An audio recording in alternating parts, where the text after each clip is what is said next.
کے علاوہ یورپ کے اندر کون سے پاکستانی کون سے بر صغیر کے کسی معتبر کے شہر کا یا روڈ کا نام ہو؟ صرف اقبال کا نام ہے۔ جرمنی میں دریائے نیکر کے ساتھ جو روڈ چلتا ہے، دریائے نیکر بہتا ہے، اس سے جو روڈ چلتا ہے، اس روڈ کا نام علامہ اقبال کا نام، ڈاکٹر اقبال۔ کیوں اقبال وہاں اثر چھوڑ کر آ گئے؟ کیوں اثر لے کر نہیں آئے؟ واپس آ کے اور انقلابی شاعر کیوں ہو گئے؟ واپس آ کے تو وہ انگریزی میں باتیں کرتے جی، انہوں نے تو فارسی میں اور اردو میں کلام کہا ہے۔ 15,000 شعر کہہ کے گئے اقبال، 9,000 فارسی میں اور 6,000 اردو میں۔ جس نے ہزاروں شعر کہے ہوں، انگریزی میں بھی کہے انہوں نے شعر، انگریزی کی نظمیں بھی ہیں ان کی، لیکن کیوں اقبال نے ان کا اثر نہیں لیا؟ کیوں اپنا اثر ڈالا؟ اب اقبال نے خود 2 مصروں میں بتایا ہے کہ میں نے اثر کیوں ڈالا۔ اقبال کہتے ہیں خیرہ نہ کر سکا مجھے جلوے دانش فرنگ۔ یہ یورپ کے جو ماحول تھا نا، اس سے میری آنکھیں پھٹی نہیں۔ جو کسی چیز کو شوق سے دیکھ رہا ہوتا ہے نا، وہ آنکھیں پھاڑ کے دیکھتا ہے۔ اس کو کہتے ہیں خیرہ، خیرہ ہو جانا۔ کہتے ہیں خیرہ نہ کر سکا مجھے جلوے دانش فرنگ، مجھے فرنگ یورپ کا، مغرب کا جو جلوہ تھا، وہاں کی تعلیم کا جلوہ تھا، وہ مجھ پر اس کا کوئی اثر نہیں ہوا۔ خیرہ نہ کر سکا، دوسرا مصرع سنیں گے بھائی، خیرہ نہ کر سکا مجھے جلوے دانش فرنگ، سرما ہے میری آنکھ کا خاک مدینہ و نجف۔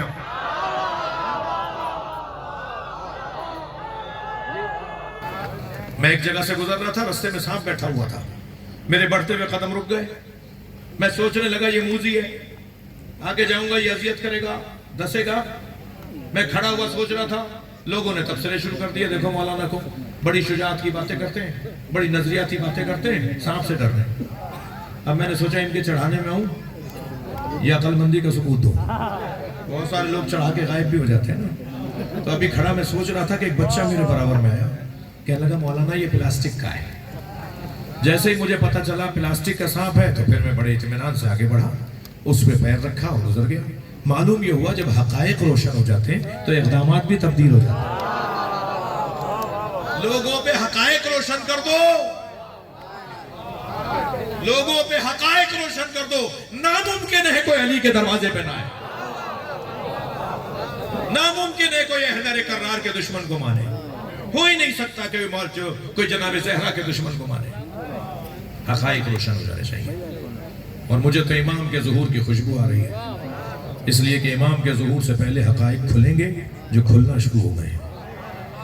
کل تک حسین مولا پہ رونا بدعت تھا، آج سنت ہو گیا ہے۔ جو لوگ کہتے تھے نا بدعت ہے، وہ کہتے ہیں نہیں سنت ہے۔ حقائق کھل رہے ہیں۔ اہل بیت سے محبت صرف بولا جاتا تھا کہ ایمان کا حصہ ہے، ایمان کا حصہ ہے تو ایمان کا حصہ نماز ہے تم پڑھتے ہو، ایمان کا حصہ حج ہے تم کرتے ہو، ایمان کا حصہ محبت اہل بیت ہے تو کچھ کرتے ہو۔ کوئی محفل، کوئی مجلس، کوئی ان کے نام پر کوئی ادارہ، کوئی کتاب، کوئی ان کے نام پر کوئی کام۔ لیکن جب آہستہ آہستہ الحمدللہ اس وقت پاکستان میں ایک بڑی تعداد میں علماء اہل سنت ہیں جو اہل بیت کی شان میں کتابیں لکھ رہے ہیں۔ یہ 50 سال کا گیپ آیا تھا بیچ میں، یہ 50 سال کا گیپ آیا پاکستان کے اندر، بر صغیر کے اندر۔ اب الحمدللہ بہترین کتابیں ہمارے سنی بھائیوں نے لکھنا شروع کی ہیں۔ ظہور احمد فیضی ہیں، مفتی محمد ہاشم سندھی ہیں، جی مولانا اسحاق ہیں۔ اس طرح کی ایک بڑی تعداد ہندوستان کے اندر ہے، پاکستان کے اندر ہے، جو اہل بیت کے شاہ حسین گردیزی ہیں کراچی والے، اور پیر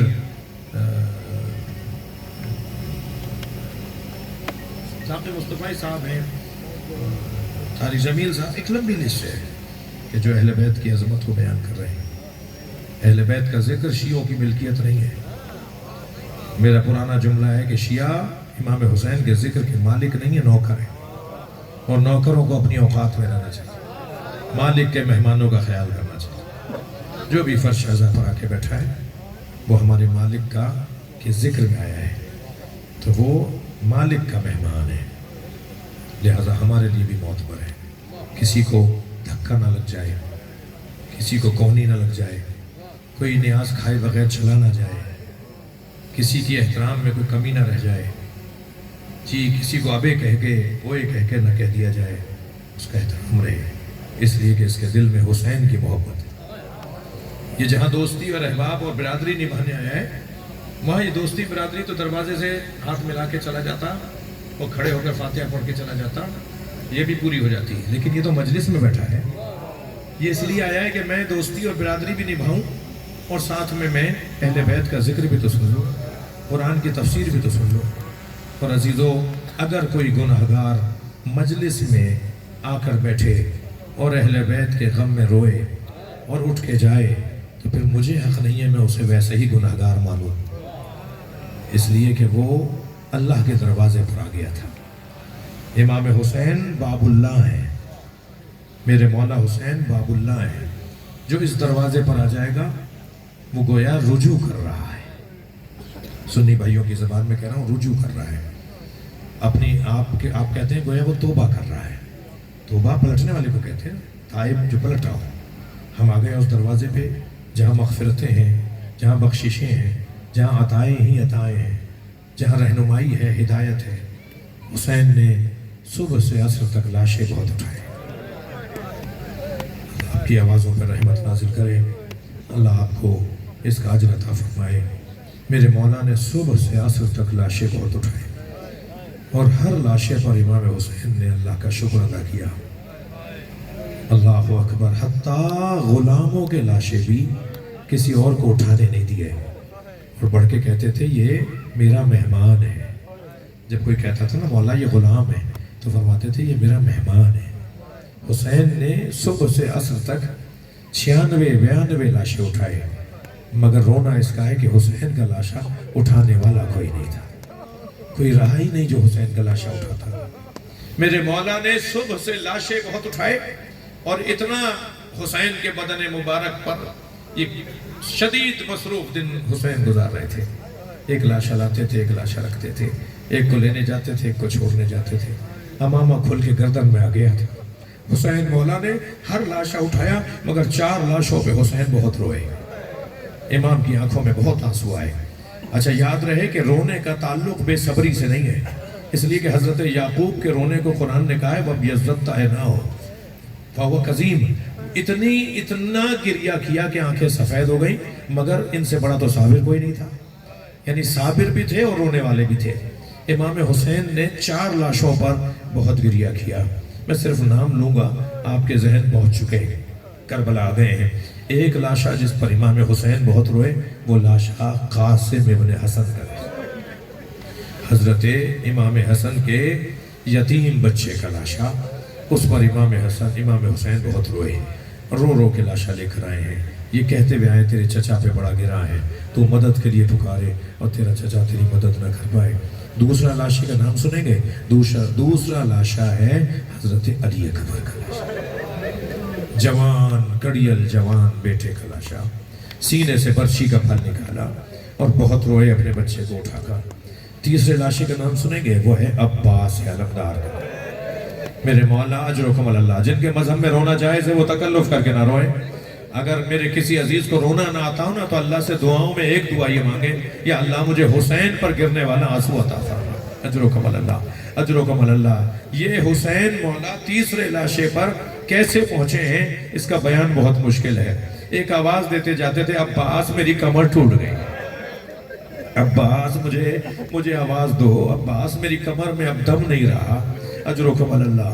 اور اس وقت میں آپ کو منظر بتاؤں کیا ہو رہا تھا، حضرت عباس علمدار کو آ کے لوگ تلوار مار کے جا رہے تھے، اس لیے کہ انہیں یہ خوف تھا کہ یہ پھر کھڑے ہو جائیں گے اور ہم پہ حملہ کریں گے۔ جس کے بازو کاٹ دیے، جس کے سر پہ گرز مار دیا، جس کے مشکیزے پہ تیر مار دیا، وہ زمین پہ گرے ہوئے ہیں، مگر آ کے کوئی نہ کوئی تلوار مارتا تھا۔ جب امام حسین قریب آئے نا تو حضرت عباس کو محسوس ہوا جیسے پھر کوئی قریب آیا ہے۔ تو سنیں گے کیا کہا، حضرت عباس نے آواز دے کر کہا اتنا رک جا کہ میرا مولا آ جائے۔ اس آواز دے کر کہا اتنا رک جا کہ میرا مولا حسین مجھ تک آ جائے۔ تو امام حسین نے فرمایا عباس میں تیرا حسین آیا۔ تو کہا مولا میرے بازو نہیں ہے جو میں آپ کے احترام میں کھڑا ہوں، مولا میرے بازو نہیں ہے جو میں آپ کا احترام کروں۔ امام نے آگے بڑھ کے گھٹنا ٹیک دیا، حضرت عباس کا سر اپنے آغوش میں لے لیا، حضرت عباس نے اپنا سر ہٹا دیا، پھر مولا نے اپنے آغوش میں لیا، پھر حضرت نے ہٹا دیا. پھر تیسری مرتبہ جب ایسا ہوا تو امام حسین نے سوال کیا عباس تم اپنا سر ہمارے زانوں سے ہٹاتے کیوں ہو؟ تو فرمانے لگے مولا یہ شہزادوں کی جگہ ہے، مولا یہ سکینہ کی جگہ ہے، مولا یہ علی اصغر کی جگہ ہے، کہاں مجھ جیسا غلام اور کہاں حسین کا زانو. فرمایا میری آرزو ہے اپنا سر میرے زانوں پر رہنے دو، مجھے کوئی وصیت کرو، مجھ سے کچھ کہو، میرے بھائی مجھ سے بات کرو. تو حضرت عباس نے وصیتیں فرمائی. ان وصیتوں میں ایک وصیت یہ فرمائی مولا میرا لاشا خیمے نہ لے جائیے. نقن صاحب نے بڑا عجیب جملہ لکھا ہے. نقن صاحب فرماتے ہیں حضرت عباس نے یہ وصیت اس لیے فرمائی کہ میرا لاشا خیمے نہ لے جائیے گا، جس کی کمر ٹوٹ گئی ہو وہ لاشا کیسے اٹھائے. فرمایا میرا لاشا خیمے نہ لے جائیے گا. مولا حسین نے فرمایا ایک میری خواہش بھی مان لو، ساری زندگی مجھے آقا کہا، ایک مرتبہ بھائی کہہ دو. ادھر حضرت عباس نے بھائی کہا، وہاں حضرت کی روح پرواز کر گئی. لاشا نہر کے کنارے چھوڑ کر آ گئے امام حسین. عزادارو چوتھے لاشے کا نام سنیں گے؟ وہ لاشا چھوٹا بہت تھا، وہ لاشا چھوٹا بہت تھا مگر حسین سے اٹھتا نہیں تھا. علی اصغر کا لاشا کبھی آگے جاتے تھے انا للہ، کبھی الٹے پیر، بس 2 جملے اور سنیے، کبھی الٹے پیر واپس آتے تھے رضاً بقضائہ و تسلیما لامرہ. امام نے ہر لاشا اٹھا کر 2 جملے اور سن لیجئے، اللہ آپ کو اور اس کا ثواب عطا فرمائے. امام نے ہر لاشا اٹھا کر گنج شہیدہ میں رکھ دیا. سنیں گے یہ واحد لاشا ہے جسے حسین رکھنا نہیں چاہ رہے تھے. علی اصغر کا لاشا یہ واحد لاشا ہے جو امام رکھنا نہیں چاہ رہے تھے. امام زمین پر نہیں رکھنا چاہ رہے تھے، بار بار سینے سے لگاتے تھے. سنیں گے تو امام حسین کو ہاتف غیبی کی آواز آئی، اللہ کا پیغام آیا، دا الحسین حاضر رضی. اے حسین اس بچے کو چھوڑ دو، میں نے جنت میں اس کی خدمت کے لیے حوروں کو طے کر دیا. یہ کیفیت تھی امام حسین کی. اور بس عزادارو میرے آخری جملے. اب حسین اکیلے تھے، گھوڑے کی پشت سے گر رہے تھے، کوئی نہیں تھا جو امام حسین کو سہارا دیتا. میرے ماں باپ، میرے اجداد، میری نسلیں، ہم ساری کائنات قربان کرتے ہیں امام حسین کی جوتیوں پر.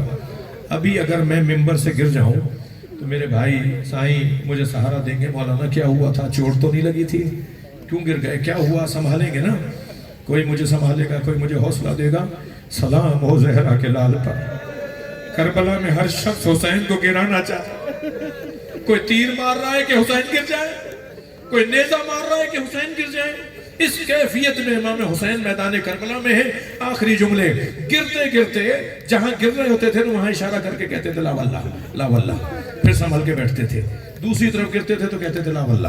عربی زبان میں لا واللہ کا جملہ اس وقت کہ جب کوئی کچھ دے رہا ہو اور یہ لینا نہ چاہ رہا ہو، نہیں مجھے نہیں چاہیے، نہیں مجھے نہیں چاہیے. حسین کو تو سب گرانا چاہ رہے تھے. حسین مولا کون کیا دے رہا تھا؟ کوئی کچھ نہیں دے رہا تھا، کوئی سہارا نہیں دے رہا تھا. عزاداروں سنیں گے آیت اللہ مشکینی فرماتے ہیں جب حسین گرتے تھے نا تو نبی آگے بڑھ کے کہتے تھے اے میرے حسین میری گود میں آ جا. اور امام فرماتے تھے نانا میرا امتحان ہے، مجھے خود گرنے دیجئے. ادھر فاطمہ زہرا نظر آتی تھی، اے میرے بچے میری گود میں آ جا. اور حسین کہتے تھے اماں یہ میرا امتحان ہے، آخری وقت ہے، حسین زمین کربلا پر ہے. اللہ لعنت اللہ علی القوم الظالمین.